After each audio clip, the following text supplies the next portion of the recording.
I stood in the darkness of my wine cellar, staring at the shattered remains of a $10,000 bottle of Chateau Lafite Rothschild 1982 scattered across the stone floor like drops of blood. My hands weren't shaking. My breath was steady. Above me, through the smart home surveillance system I'd secretly installed 3 weeks ago, my husband's voice still echoed in my ears, casual and cold as winter rain. "Mum, just be patient. I'm almost done transferring the $5 million from Sarah's accounts. After Christmas, we'll kick her to the curb and bring Chloe home." He thought no one could hear him. He'd locked himself in our master bathroom during Thanksgiving dinner, believing his conversation with his mother was completely private. But technology, that beautiful betrayer of secrets, had delivered them straight to my phone while I smiled at our guest downstairs. I'd excused myself, walked down to this cellar with purpose, selected his most prized possession, and smashed it against the brick wall with all the fury I'd been swallowing for 3 years. If you're tired of watching toxic people win, if you've ever felt the sting of betrayal from someone you trusted with everything, then stick with me, because what I did next will prove that sometimes you have to create your own karma. Like this video, subscribe to hear more stories of justice served cold, and drop a comment telling me what you would have done in my situation. Now let me take you back to where it all began, because revenge, real revenge, isn't born in a moment. It's carefully cultivated in the soil of every humiliation you've endured. 3 years earlier, I'd walked into the marble foyer of the Vander family estate in the Hamptons as William's new bride, believing I'd finally found the family I'd never had. I grew up in a foster care system that taught me self-reliance before I learned to read. By 25, I'd built a tech startup from my studio apartment that revolutionized data security for financial institutions. When it sold for $40 million, I thought I'd earned my seat at any table. I was wrong. Money I learned doesn't buy you acceptance in old money circles. It just makes you a better target. William Vander III was everything I thought I wanted. Yale, educated old money handsome with a pedigree, tracing back to Dutch settlers. He swept me off my feet at a charity gala with flowers, poetry, and a proposal under the Northern Lights in Iceland. I was so desperate to belong that I ignored every red flag. His mother, Victoria, made her feelings clear at our first meeting.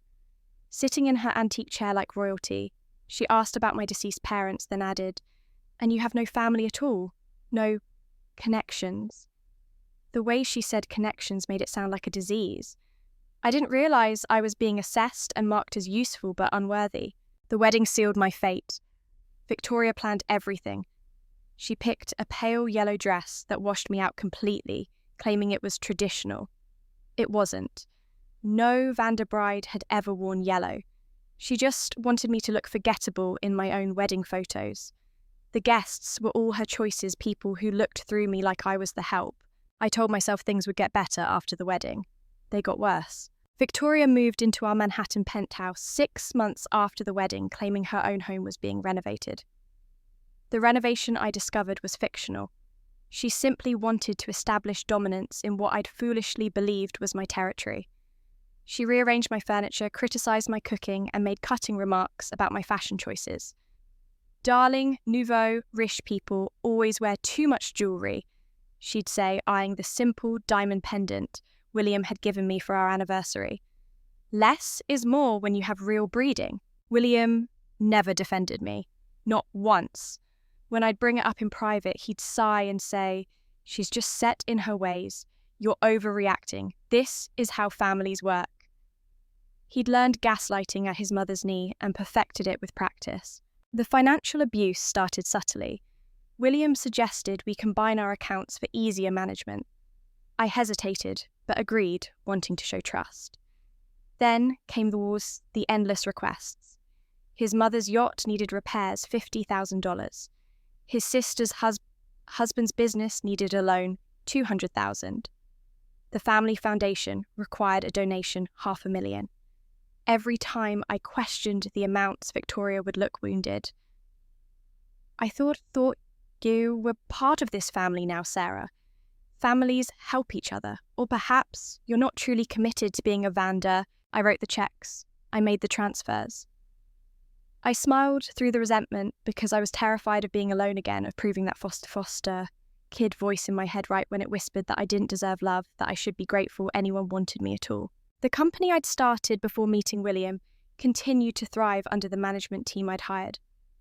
I checked in, regularly attended board meetings virtually, but Victoria made it clear that my involvement in business was unseemly for a Vanderwife.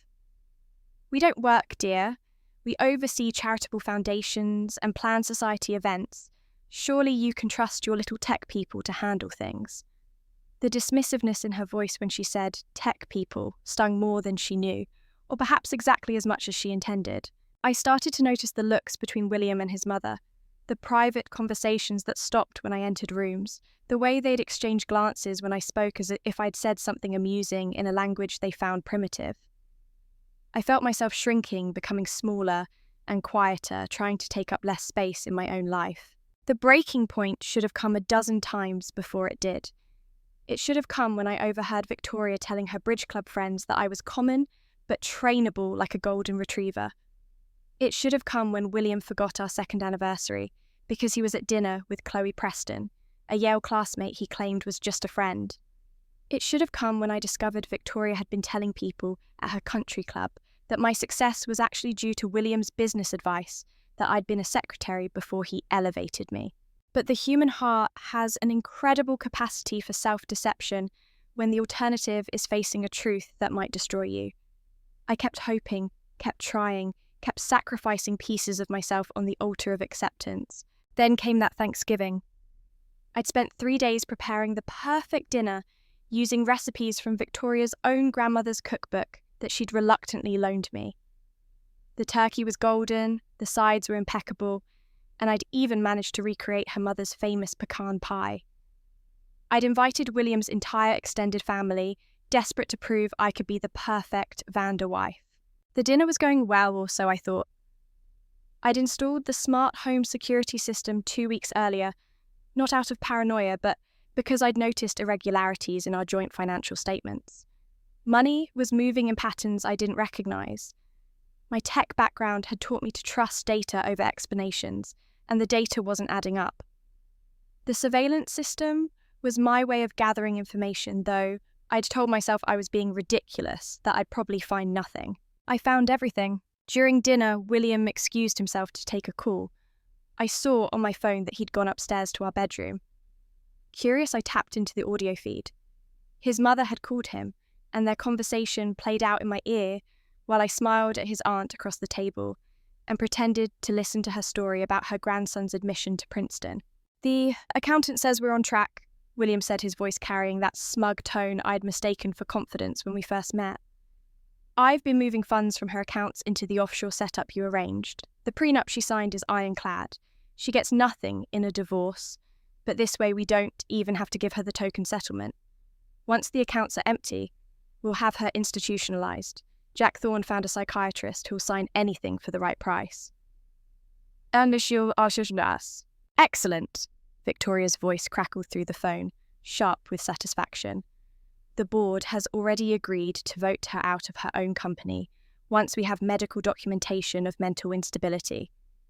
That business should have been part of our family's portfolio from the beginning.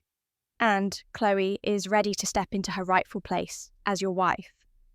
The girl has proper breeding, unlike that foster care refugee you brought home. It's almost poetic." William laughed. "She's paying for her own destruction. Every dollar she earns goes straight into our pockets now. After Christmas, we'll make the move. Chloe will be installed here and Sarah will be in a facility upstate. No one will question it. Everyone already thinks she's paranoid and unstable after the way you've been planting seeds at the club." The conversation continued, but I'd heard enough.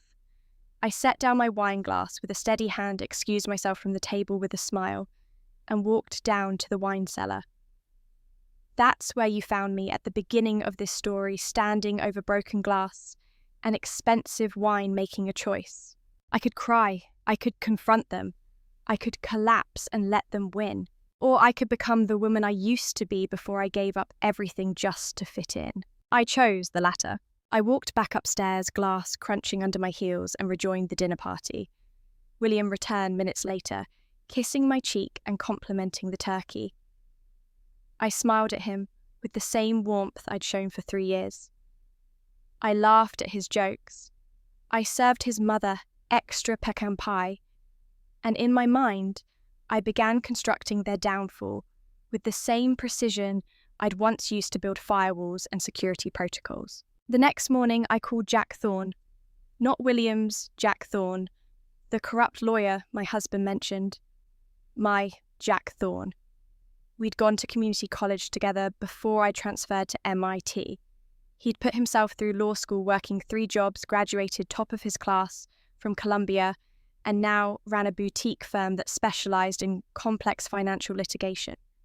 He owed me nothing, but we'd stayed friends through the years, and he'd once told me that if I ever needed someone who fought dirty within the bounds of the law, he was my man.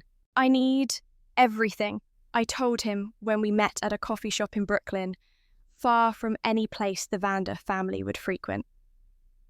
Financial forensics, private investigators, the works, and I need it fast. They're planning to move after Christmas. Jack's jaw tightened as I showed him the recordings, the financial statements, the pattern of transfers. Sarah, this is financial abuse, fraud, conspiracy. We could go to the DA right now. No, I said firmly. That would be justice. I want destruction. He studied me for a long moment, then nodded slowly. Okay, but we do this right. No half measures, no mercy, and completely legal. I want them to know they lost to someone they underestimated. Give me 2 weeks. Those 2 weeks were the longest performance of my life. I continued to play the docile wife, the eager to please daughter-in-law. I attended Victoria's Bridge Club meetings. I smiled through her insults. I transferred money when William asked. But at night, in a separate bedroom, I'd claim due to William's drink. I worked with Jack's team to unravel the Vander empire thread by thread. What we found was breathtaking in its criminality. The Vander family business, a real estate development firm that had been prestigious for generations, was actually a house of cards held together by fraud. Victoria had been cooking the books for years, using offshore accounts and shell corporations to hide losses. The company was $30 million in debt, most of it to predatory lenders who were just waiting for an excuse to foreclose. And here's where I made my move.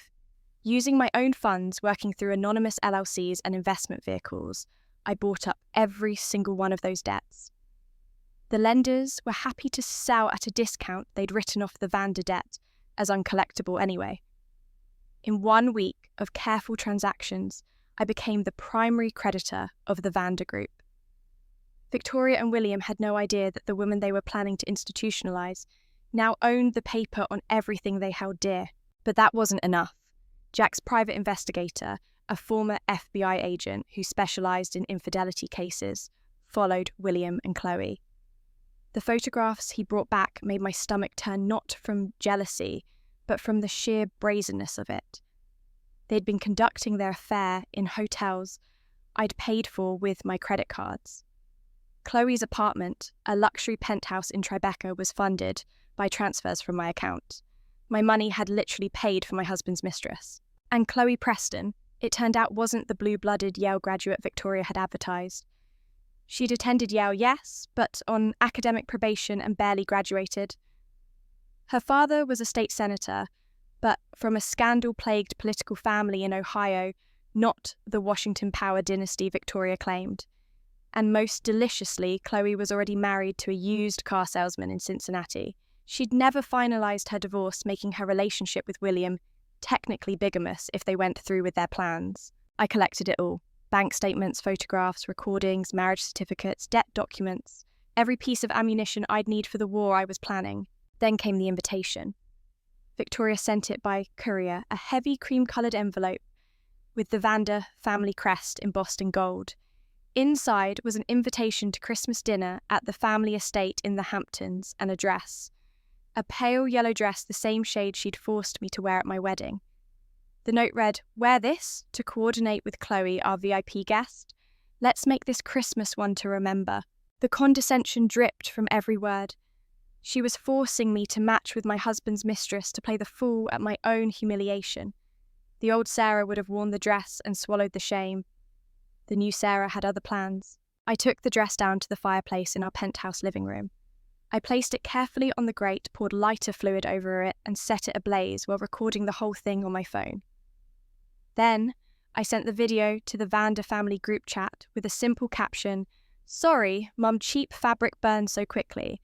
My phone exploded with calls. I ignored them all. Victoria showed up at our penthouse door an hour later, her face purple with rage. William was right behind her, playing peacekeeper as always. "How dare you disrespect me like this?" Victoria hissed, pushing past me into the apartment. "Do you have any idea who you're dealing with?" I smiled at her the same serene smile I'd worn for 3 years. "Actually, I do. I know exactly who I'm dealing with. I'll see you at Christmas dinner, Victoria. I promise I'll dress appropriately." The week before Christmas, I prepared like a general preparing for battle. Jack had everything ready filed with the courts, but not yet served, waiting for my signal. I hired a team of moving specialists who could clear out a mansion in 2 hours. I contacted the catering company Victoria used and arranged for special additions to the Christmas menu.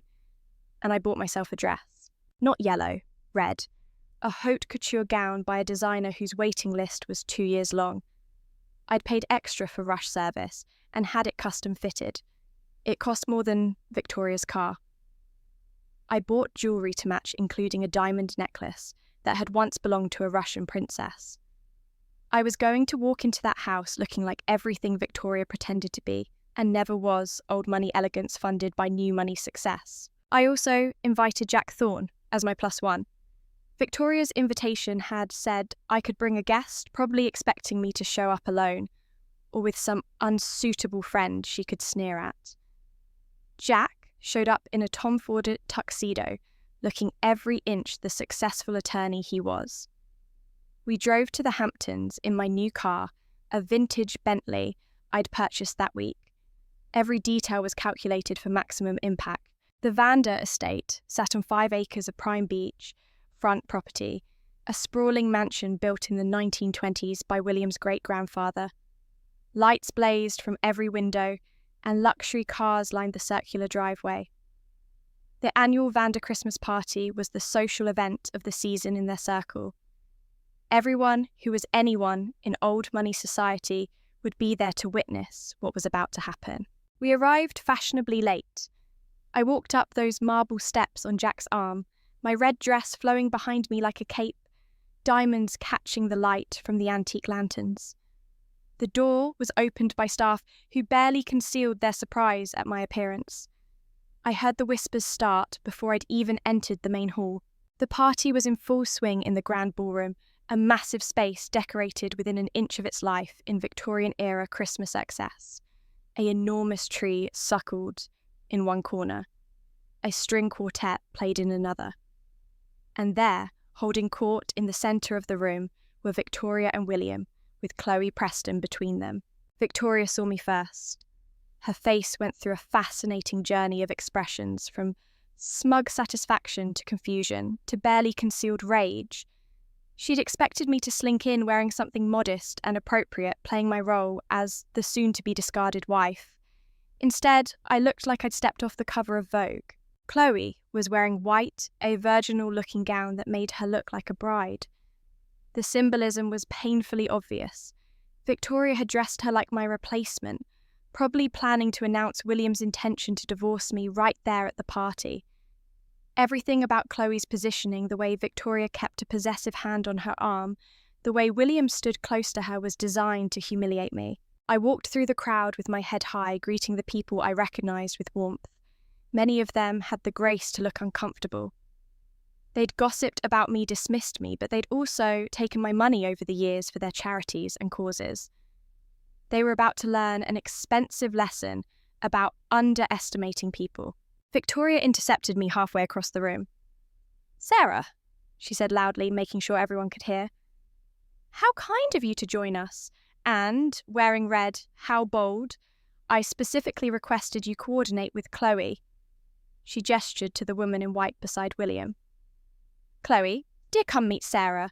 Sarah, this is Chloe Preston, Yale graduate senator's daughter and a dear friend of the family. Chloe excels at everything she touches, unlike some people who only know how to stare at computer screens.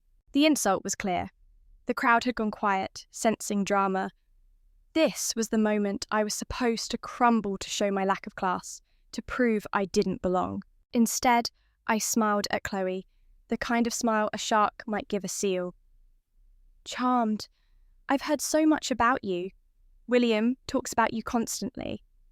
I let that hang in the air for just a moment, watching her cheeks flush. Victoria, I hope you don't mind that I brought my attorney, Jack Thorne. I thought it would be nice to mix business with pleasure tonight. Jack stepped forward, shaking hands with a confused Victoria. His presence changed the dynamic immediately. Attorneys at social parties meant something was happening, something legal and complicated. William approached with 2 glasses of champagne, offering one to me. Sarah, darling, you look wonderful. Shall we join the others for dinner? I took the champagne but didn't drink it. In a moment, I wanted to say hello to everyone first. I turned to the crowd, many of whom were openly staring now. It's so wonderful to see you all. Thank you for coming to what I'm sure will be a Christmas party none of us will ever forget. Something in my tone must have alerted William because his smile faltered. But before he could react, Victoria ushered everyone toward the dining room. She'd planned an elaborate seated dinner with place cards and everything. I noticed I'd been seated at the far end of the table, as far from William as possible. Chloe was right next to him in what should have been my seat. I didn't sit down. Instead, I walked to the head of the table, where Victoria was preparing to take her seat as hostess. Actually, Victoria, I think there's been a mistake with the seating arrangements. See, this is my house now, so I should sit here. The room went completely silent. Victoria laughed a harsh sound. Your house, my dear, you're delusional. This estate has been in the Vander family for a century. Was in the Vander family, I corrected. As of noon today, it belongs to me. Along with the apartment in Manhattan, the villa in Miami, and the ski lodge in Aspen. You see, I bought up all your debts, Victoria. Every single one. And this morning, I exercised my right to foreclose. The papers were served to your business office an hour ago. You've been squatting in my property for several hours now. The room erupted in gasps and whispers. Victoria's face went white, then red. That's impossible. You couldn't possibly, there must be some mistake. Jack pulled out a folder from inside his jacket. No mistake, Mrs. Vander. Everything is legal and binding. Your company defaulted on $30 million in loans. Sarah purchased those loans through a series of legal entities over the past 2 weeks. As primary creditor, she has the right to seize assets to cover the debt, and she's exercising that right tonight. William found his voice finally. You can't do this. The prenup you signed away rights to everything in a divorce. Good thing we're not divorced yet then, I said pleasantly. See, the prenup protects what you brought into the marriage. But your family's business was already underwater when we met. You just hid it well. The prenup doesn't protect assets you fraudulently claim to own. And it certainly doesn't protect you from criminal charges for embezzlement and fraud. I gestured to Jack, who nodded. The large screen that Victoria had set up to show a heartwarming slideshow of Vander family Christmases flickered to life. But instead of holiday photos, it showed something much more interesting. The first image was a bank statement William's offshore account showing regular transfers from my business accounts. $5 million moved in increments over 18 months. The second was a video. William and Chloe in bed in Victoria's own guest room, here at the estate. The timestamp showed it was from 3 months ago. During a weekend, I'd been told I couldn't attend because of family-only activities. The third was a series of photographs. Chloe at various hotels with William, Chloe depositing checks at a bank, checks that came from accounts with my name on them. And finally, the most damning one, Chloe's marriage certificate to one Robert Chen, a used car salesman from Cincinnati dated 5 years ago, with no divorce decree on file. The room exploded in chaos. People were on their feet, some heading for the door, others pulling out phones. Victoria tried to grab the remote to turn off the screen, but Jack blocked her. More documents flashed across the screen, evidence of tax fraud, money laundering, forged documents. "You see," I said, my voice cutting through the noise, "I've spent the last 2 weeks learning everything about how this family really works, and now everyone else gets to learn too." William, drunk and desperate, tried to approach me. "Sarah, we can work this out. It's not what it looks like." I threw my champagne in his face. The golden liquid dripped down his expensive suit. "Don't insult my intelligence. Not anymore." He raised his hand, and for a moment I thought he might actually hit me in front of all these witnesses. But Jack moved faster. His fist connected with William's jaw in a perfect right hook that would have made any boxing coach proud. William went down like a sack of potatoes, crashing into the elaborately set table and taking half the china with him. Blood poured from his nose. Several women screamed. "That's assault!" Victoria shrieked. "I'm calling the police." "Please do," I said. "In fact, they should be here any moment." I called them before we arrived. William is wanted for embezzlement fraud and conspiracy to commit identity theft. The DA was very interested in the recordings I provided of him, planning to have me falsely committed to steal my company. As if on cue, sirens wailed in the distance. Victoria's face went from red to grey. She staggered back, clutching at her chest. "My heart," she gasped. I gasped. "Save it," I said coldly. "Your medical records show you've pulled this fake heart attack routine 6 times when things didn't go your way. And by the way, I cancelled your health insurance this morning. You're on your own now." The police arrived, 4 officers who walked straight to William. They hauled him to his feet and read him his rights while he protested and bled and finally started to cry. It was the most honest emotion I'd seen from him in 3 years. Chloe tried to slip away in the confusion, but I stepped in front of her. "Not so fast. I believe there's someone here who wants to meet you." An older man stepped forward from the crowd, his face carved in lines of disappointment. "Senator James Preston Chloe's father is someone I'd contacted personally and invited to this party." "Chloe Marie Preston Chen," he said, his voice heavy. "What have you done?" I handed him a folder. "Your daughter has been committing fraud across state lines, Senator. She's been posing as single to conduct an affair using money she knew was stolen and planning to enter into a bigamous marriage. I thought you should know before the press does. I'm releasing all of this to the media tomorrow morning." Chloe's face crumpled. She tried to reach for her father, but he stepped her back. "Don't," he said quietly. "You've humiliated this family enough. As of tonight, you're on your own. I won't have your mother suffer through another scandal." He turned and walked out, leaving Chloe standing there in her white dress, no longer looking like a bride, but like exactly what she was, a con artist whose con had fallen apart. Security arrived, then the team I'd hired to clear out the house. They came with boxes and moving trucks. "You have 30 minutes to gather your personal belongings," I told Victoria. "Anything that was purchased with Vanda family money stays. That's most of your wardrobe, your jewellery, your art collection. My experts have already identified what's real and what's fake. I think you'll find you have less than you thought." Victoria tried one last time to assert dominance. "You little bitch! You have no idea what you've done! I will ruin you! I will destroy your reputation. Everyone will know you're nothing but a foster kid who got above her station." I laughed, really laughed, for the first time in years. "Victoria, everyone already knows I'm a foster kid who built a $40 million company from nothing. That's actually my reputation, the one you couldn't touch, no matter how hard you tried. And now, they'll also know I'm the woman who took down the Vanda dynasty in one night. I can live with that." The party guests were fleeing now, not wanting to be associated with the scandal. I watched them go, these people who'd sneered at me at charity galas, who'd whispered behind their hands about my unsuitability. Let them talk. I'd given them the story of the decade. I walked through the mansion one last time while the movers did their work. In the morning, this house would be empty, and I'd already arranged for it to be sold.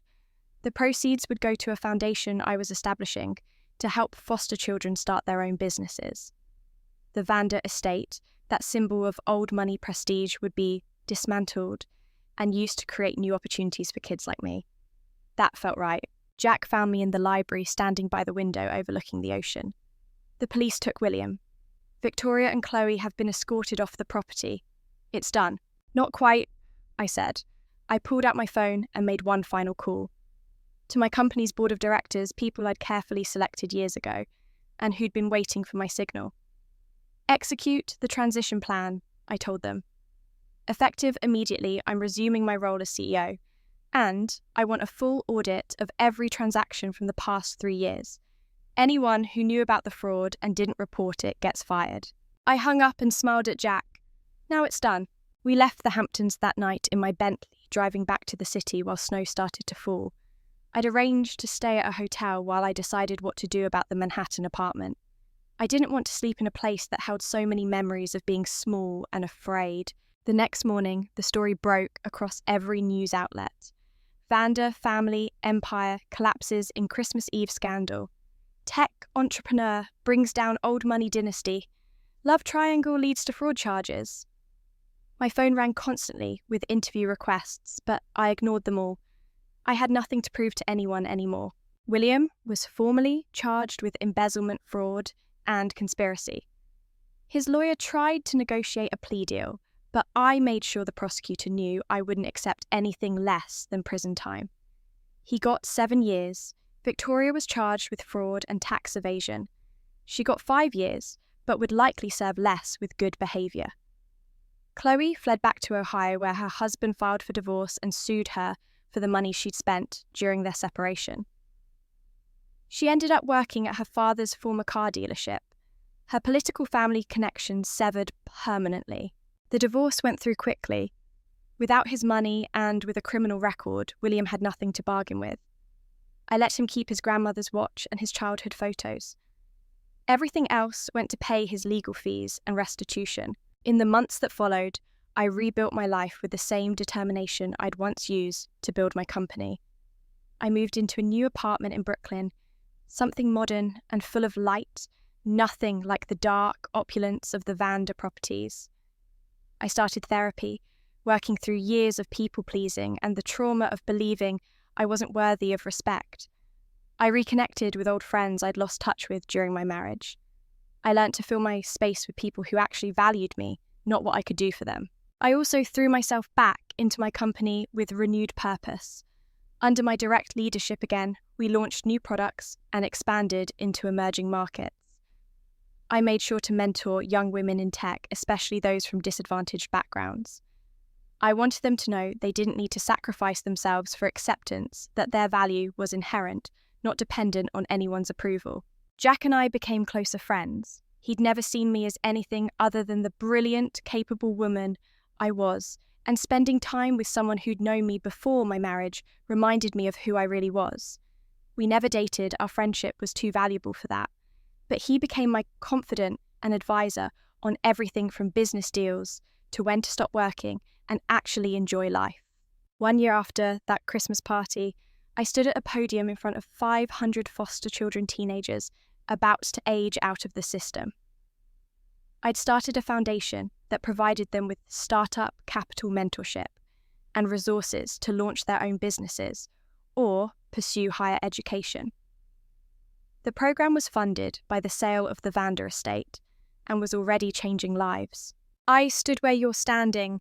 I told them, I know what it's like to believe you're not enough, that you'll never belong, that you have to settle for crumbs of affection from people who will never truly value you. I'm here to tell you that's a lie. You are enough. You don't need anyone's permission to be extraordinary. You don't need to shrink yourself to fit into spaces that were never meant for you. Build your own spaces. Create your own tables. And when people show you they don't respect, you believe them the first time and walk away. The applause was deafening. After the speech, dozens of kids lined up to talk to me, to share their dreams, to ask advice. I stayed for hours talking to each one because I remembered what it felt like to have no one. That night, I returned to my apartment and looked at myself in the mirror. The woman staring back was different from the one who'd stood in a wine cellar a year ago. She was harder in some ways, softer in others. She'd learned that kindness didn't mean weakness, that boundaries weren't cruelty, and that choosing yourself wasn't selfish, it was survival. I'd lost a lot that year. A marriage, a family I desperately wanted, the fantasy that love alone could bridge the gap between different worlds. But I'd gained something far more valuable myself. The real me, not the edited version I'd performed for 3 years. The woman who'd built a company from nothing, who could code elegant solutions to complex problems, who was smart enough to outmaneuver people who'd underestimated her since birth. The Vander family name became synonymous with fraud and fall from grace. Victoria got out of prison after 3 years and moved to Florida, living in a modest condo, funded by a trust her own mother had set up that she couldn't access earlier. She gave no interviews and was largely forgotten by the society she'd once ruled. William got out after 5 years and tried to start a consulting business. It failed within months. Last I heard, he was working in sales for a pharmaceutical company, living in a studio apartment in New Jersey. He tried to contact me once, a long email apologizing and asking for another chance. I blocked his address without responding. Some people don't deserve your forgiveness, and that's okay. As for me, I kept building. My company went public 2 years after the divorce, making me one of the youngest female CEOs on the NASDAQ. I used my platform to advocate for foster care reform and financial literacy education. I dated occasionally, but carefully, having learned to recognize red flags and having zero tolerance for them. I bought a house in upstate New York with a view of the mountains somewhere quiet, where I could think and code and just be. People sometimes ask if I regret the way I handled things, if I wish I'd been less ruthless, more forgiving. The answer is no, not for a second. Because what I did wasn't just revenge, though. I won't pretend revenge didn't feel phenomenal. What I did was set a boundary. I said no to being used. I said no to being stolen from. I said no to being erased. And I said it so loudly that no one could ignore it. The truth is, toxic people count on your kindness, your desire to be good, your fear of being seen as vindictive or cruel. They weaponize your empathy against you.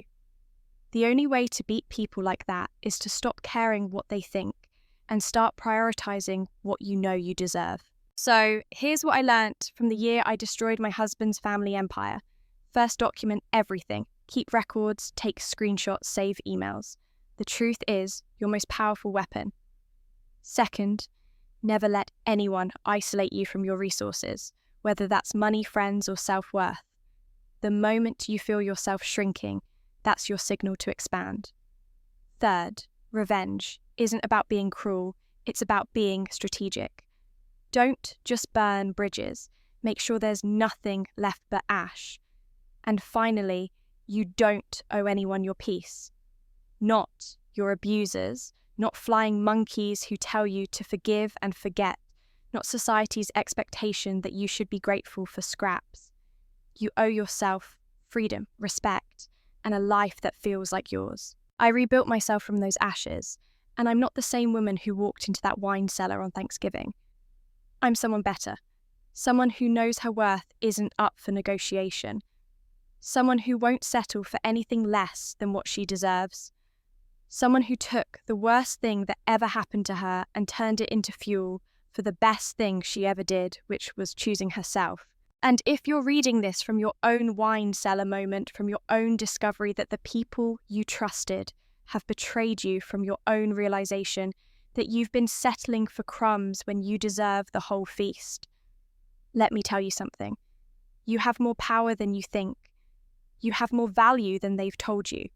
And you absolutely have the strength to walk away and build something better. You just have to decide you're worth it, because you are. So what about you? Have you ever had to walk away from toxic people who underestimated you? Have you ever had to choose yourself over what others expected? Drop a comment and tell me your story. And if this resonated with you, if you believe people should value themselves enough to set boundaries with toxic people, hit that like button and subscribe for more stories about taking your power back. Sometimes the best revenge is not just success, it's refusing to let anyone make you small ever again.